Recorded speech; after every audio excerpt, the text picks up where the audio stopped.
The Voice Teacher Podcast. Hey there, welcome to the Voice Teacher Podcast, brought to you by the International Voice Teachers of Mix. I'm Amy Geddes. My co-host is Sam Johnson, and we have a special guest for you today, John Henny. Round of applause. Woo! So, John, we have been looking forward to having you on the podcast. You probably don't know this, but we've talked about having you on here for a while because you are kind of the inspiration for this podcast. For those of you that don't know John, basically you are the professional of professional vocal coaches. Many of your clients are celebrities or have been in the past. You train teachers across the world with your courses and programs. You've been on the IVTOM advisory board since it was created. And John is extremely knowledgeable in the science of the voice, as well as the performance and the mindset of the voice, as well as he's really good at marketing and helping teachers learn how to market themselves, run their studios, and be better teachers all around, taking them from start to finish.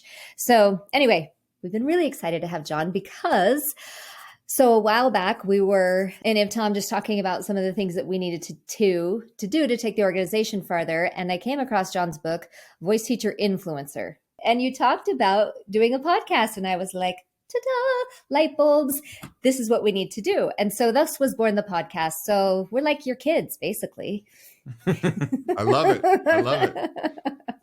Yeah, well, I mean, just to keep hyping you up a little, you really do seem to be kind of this jack of all trades who is like at the highest level of pretty much every trade within the industry. Something that has always really impressed me is just your marketing stuff. I mean, you seem to be on the cutting edge of whatever the next thing everyone's going to talk about, both in terms of your marketing stuff and a few years ago, like you had a hour and a half recording talking about formants that I would listen to, I think, every single night just to try to internalize all of that stuff. And it was like right before that became such a big talking point. My main question is, how did you get to where you are? Like, where did you even start your teaching journey? Yeah, my journey to voice was a rather kind of like a drunkard's walk, they would say. It wasn't a straight line. I can remember my father, who was from Glasgow, Scotland, was just a beautiful natural singer.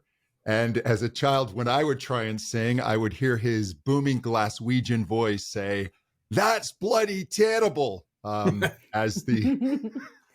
I feel like I'm in How to Train Your Dragons. I love that. Yeah, he didn't mince words. And so I started playing the drums. And I actually had some innate talent for the instrument. I think that was the instrument I got better on than anything else. And I started playing professionally in my teens.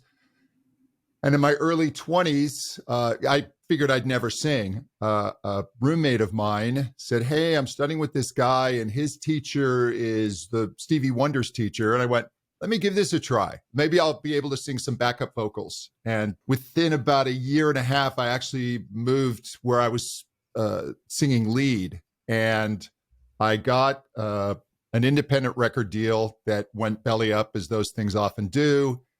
And then I got another offer for a record deal as a drummer in this project I played on. And by that time, I was in my early 30s and I had kids. I'm like, I don't want to go live in a van with a bunch of guys.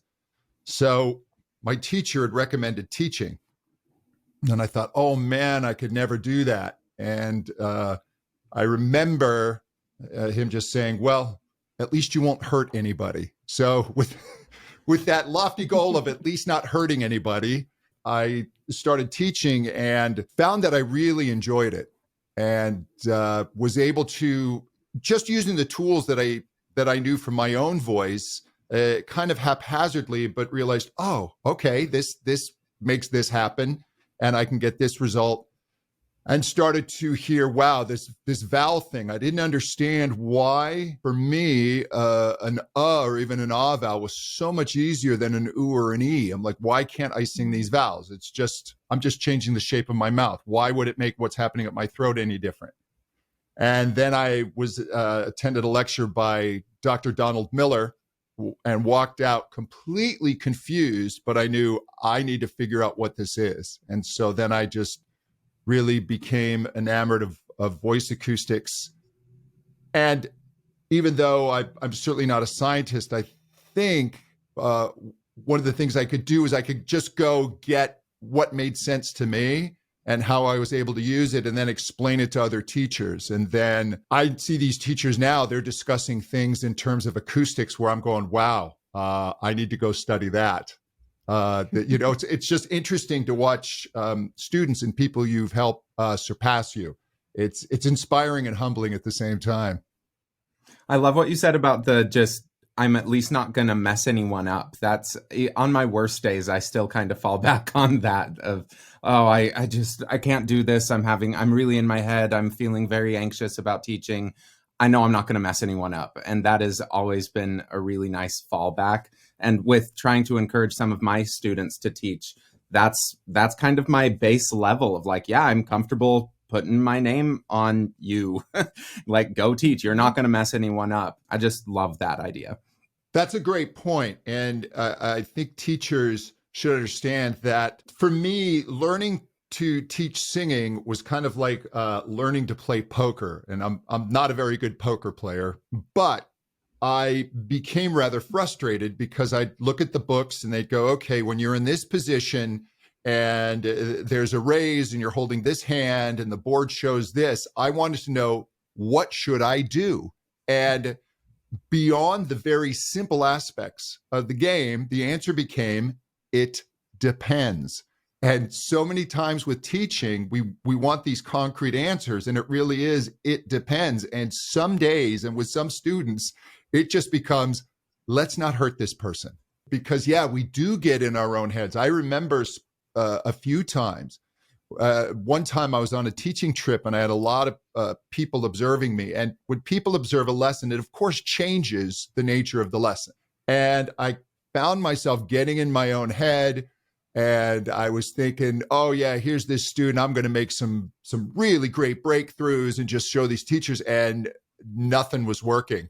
And you start to feel the flop sweats and the whole pressure. And I remember after that student was done and I had a break, and I just went outside and said, you got to just calm down and refocus on the student. And some days there's not going to be that breakthrough. There's not going to be that magic. And you're just helping in any way that you can without your own ego getting involved. And when I find myself not teaching at my optimal level, it's when the ego starts to creep in.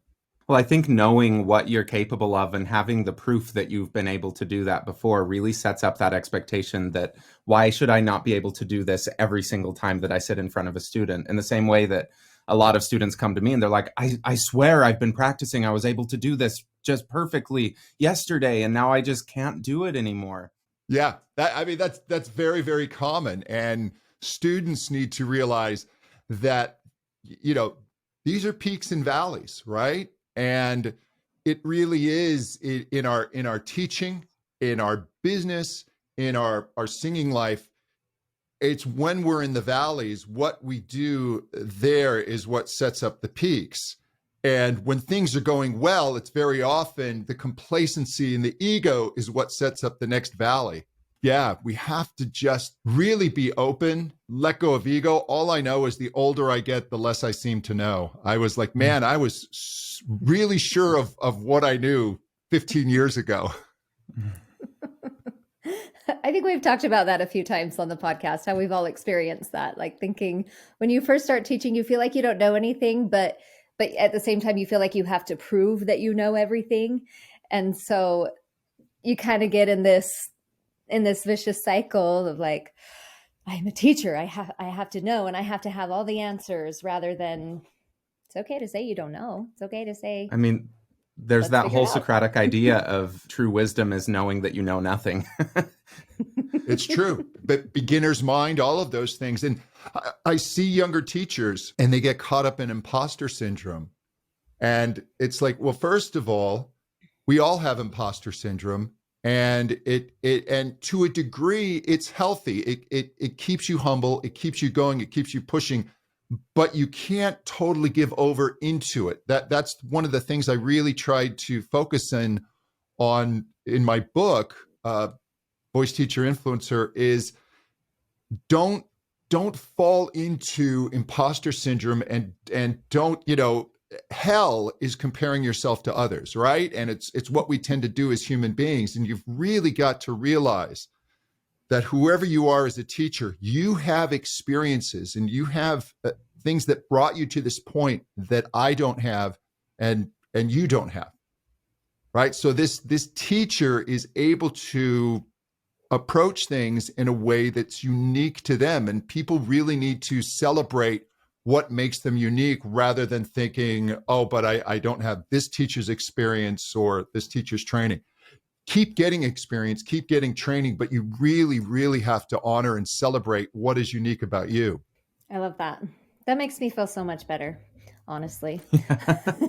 I'm glad. Because I think we've all worried that, oh, I don't play the piano like so and so, and I haven't been on Broadway, and I haven't done this or that. But like what you're saying, you just have to honor what is unique about you. Kind of going back to when you first started teaching, this is on my mind because I'm mentoring a few teachers right now, and one I'm taking from scratch. She's just barely opening up her studio. And I built my studio over the last 20 years. I started with just a couple students, and, I have enough people to teach as much as I want to teach. And so, but when you're just starting out, when you're helping these brand new teachers figure out how to open their studio, what approach do you take, especially if they're, needing to produce an income? How do you help them get from just starting to filling up their schedule? What kinds of things do you have them do? So the first thing I have them do is really do a self-inventory and ask themselves, who do I like to teach? What do I think my special skills are? And get very, very clear on that. And then you can create what they call an avatar, which is an exercise where you write down who your perfect student is or who your ideal student is and what this person's interests are, what their goals are, what their hesitation to having lessons or obstacles may be. And then you start to talk to and address this person. So obviously you want to get a website going. The big mistake I see people make in their websites, and they don't do this consciously, but we just tend to make it about ourselves. When they say, why should I study with you? Your first answer is going to be, well, I've had so many years of voice lessons and I sang here and I'm a member of this organization. And we just start to list all this, when what you really need to do constantly is show people how you can help them, and really talk to this potential client and show them, think of their journey when they first make contact with you. What are they seeing on your website?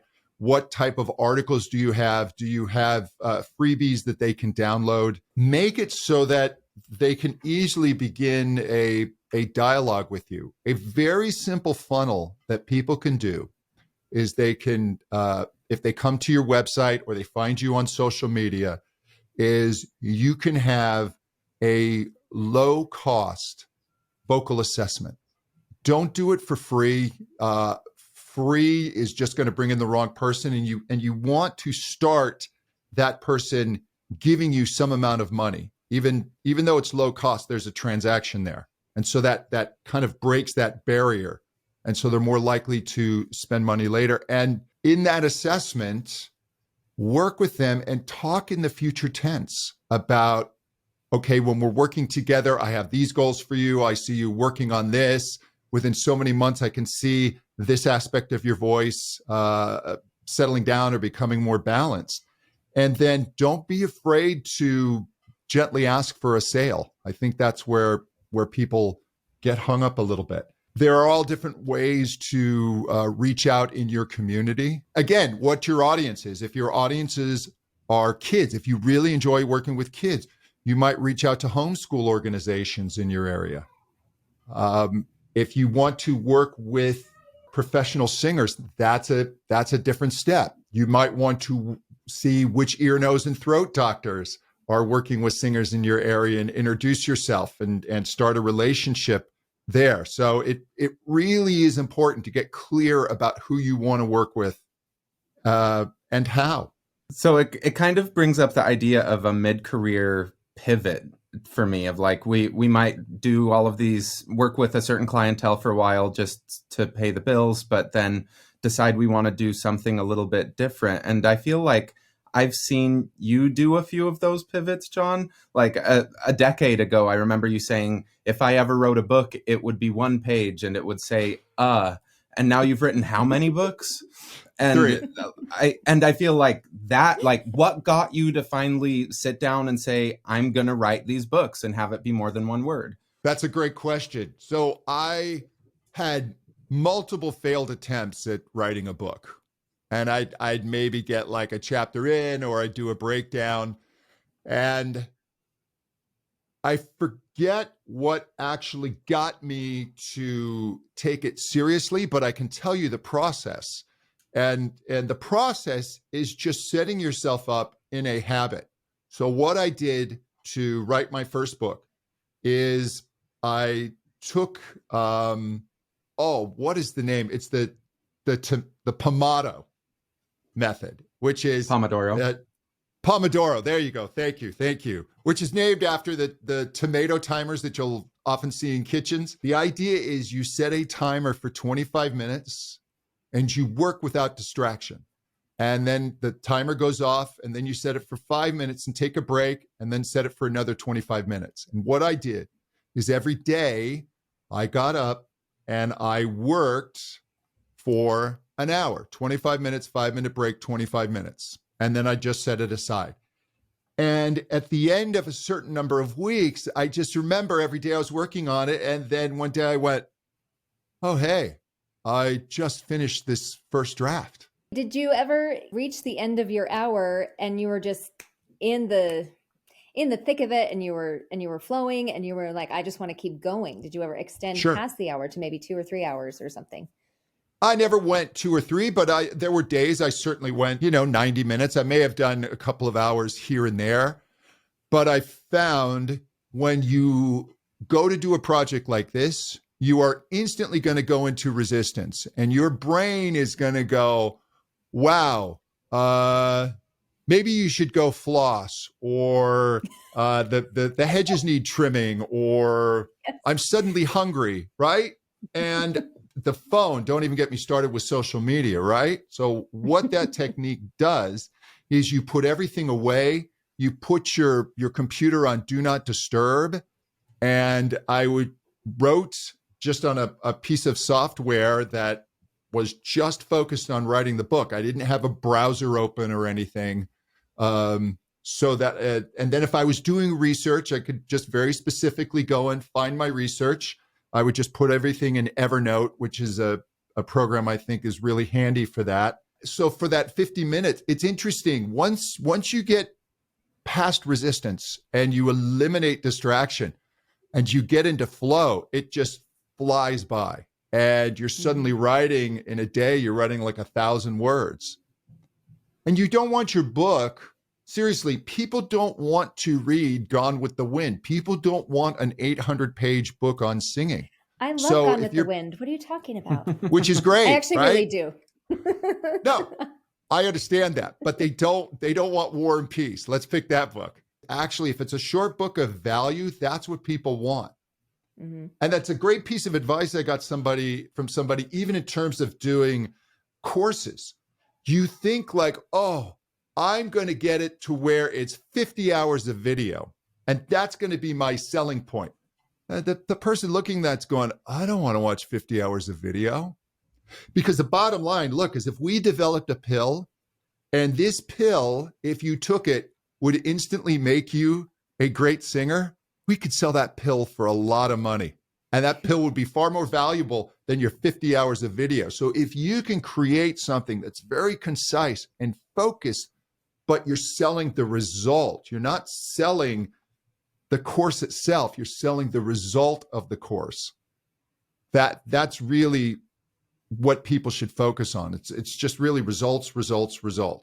Show people, tell people the results you can get for them. No, I love that. That's really helpful. I've been working on my manuscript for a really, really long time. And I find that I get in these sequences where I'll work kind of in that hour a day for a week, and then I'll get so impatient and I'll switch it up to like 5 or 6 hours a day, and I'll just blast through it. And I get a lot done, and then I let it sit for a year. And that cycle, I think, is pretty unsustainable. But when you look at any of these large projects, like a book or like an album or anything, like, it requires hundreds of hours. And so you have to figure out a way to stay at it to get those hundreds of hours. You can't just stay up for 100 hours and have something good most of the time. No. And I'll let you in on what I really discovered is the starting is the easy part, because there's the burst of creativity. The finishing is the really hard part. And my last book, Beginning Singing, I remember just getting stuck on the cover, and there was a cover design that actually wasn't all that good. The graphic was kind of cheesy in that, it was just a silhouette of somebody with a microphone, and then there was an audience member's hand, and it was just placed in a way on the cover that it looked a little funny where it was at in the singer's silhouette. And my wife goes, "You can't use that." And I remember just almost having a tantrum, going, "That's it. I quit. I can't." Like, getting that book finished, the push of the rewriting to the cover was just so laborious that I really did want to give up. So just know, on these projects, you are going to hit another wall of resistance, because when you have your manuscript that you work on, all it is possibilities. But when you actually go to press that button to publish, now it is reality of, ooh, this can fail. People cannot like this. Here are possible criticisms, right? And the trolls and all of these things that none of us enjoy. That's all I can say. My best advice is, when you're going to hit that wall, and that's when you got to push. That's interesting you say that, because I've been working on a course that, oh my goodness, to me in technology, it's not like I don't know how to use a computer or anything, or the basic things, but man, you just get one little thing and you hit a little bit of a wall, or like your connection's a little bit slow and you're just like, oh, I don't have the patience for this. I'm doing something else. And so my course is just sitting there, like halfway uploaded to the website and halfway ready to go, but not finished, and I'm like, oh my goodness, this is going to be outdated by the time I get it done. So it was kind of a guinea pig project for me, but. So if I was consulting with you, I would say you take that course that's half uploaded and you start selling it now. And you go through that process, and then you just have on the other modules coming soon.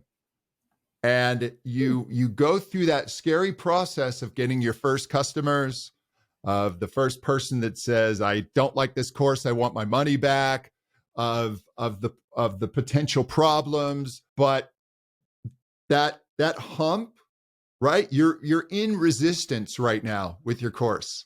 You've got to put it up for sale. I've been in resistance for a while now, because I started this. Put it up for sale now. And when I say that to you, that probably feels scary, and your stomach goes, ooh, and that's what you got to push through. You're so right, because I'm sitting here thinking about all the hurdles I got to overcome. I was not a hurdle jumper in high school, that's for sure. I'm 4'11". You John. just go. That did not you happen go for me. I like to watch shows. I'm fascinated with like restaurant business, because that's such a competitive, low margin, stressful business. And I was watching a documentary on a restaurateur, and he was opening this big restaurant, huge project. And I'll never forget what he said. He said, "There are a number of problems, but we won't know what they are until we open." And I thought, wow, that's just his experience, but it's also this bravery of just open the doors, and then we will deal with the problems. Then they will show themselves. So the things that you're worried about, technology, all of these things, when you put your course up for sale, now you're going to find where the problems are. But the great thing about online is you can fix things, you can change things, you can go back. I published my book, and then after an editor and all of these people having eyes on it, I'm going to do the audiobook, and I'm going, there's a typo. There's a typo.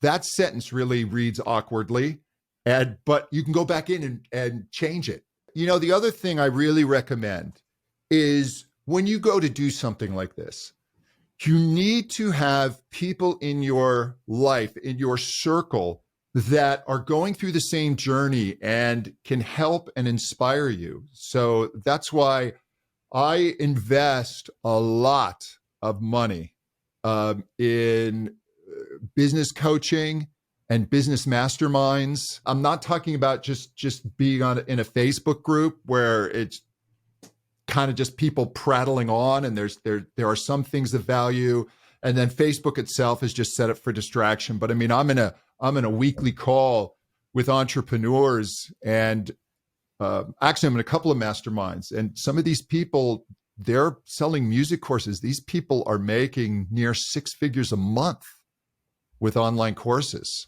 When you're surrounded by people like this, you start to see the possibilities. That's why it's really important that teachers be in organizations like IvTom, because when you're completely out there on your own, it's really hard. I don't care how much you know. I've seen it where very knowledgeable teachers, and they start to get some success, and they just become these silos, and they really kind of stop growing from what I can see, and they're not really involved in the conversation, and they're not being challenged in a healthy way.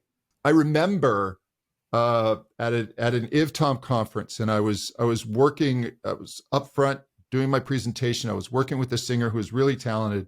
I was trying to get him in on this note, and I just wasn't getting there.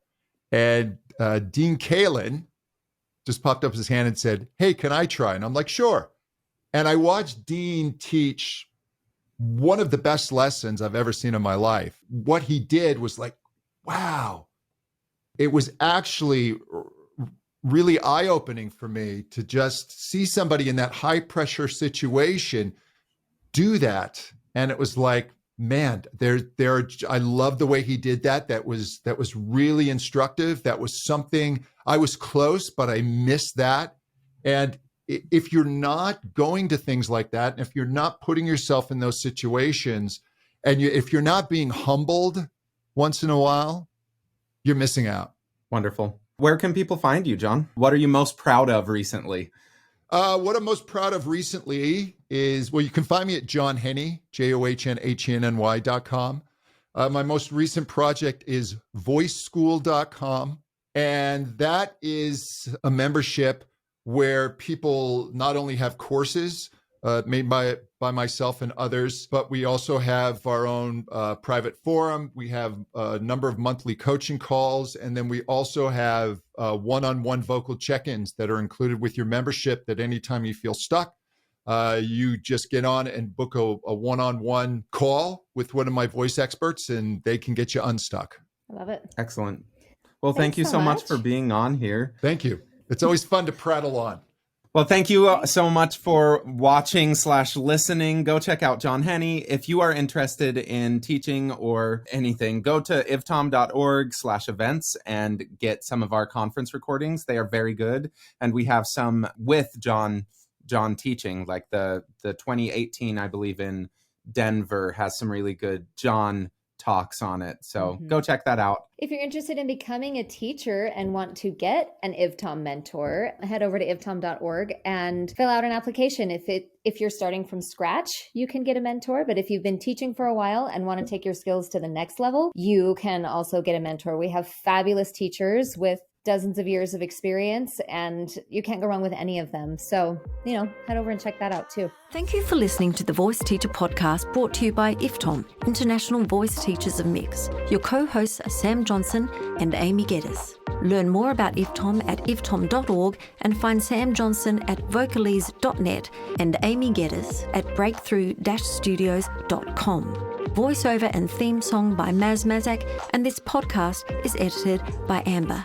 You have been listening to the Voice Teacher Podcast.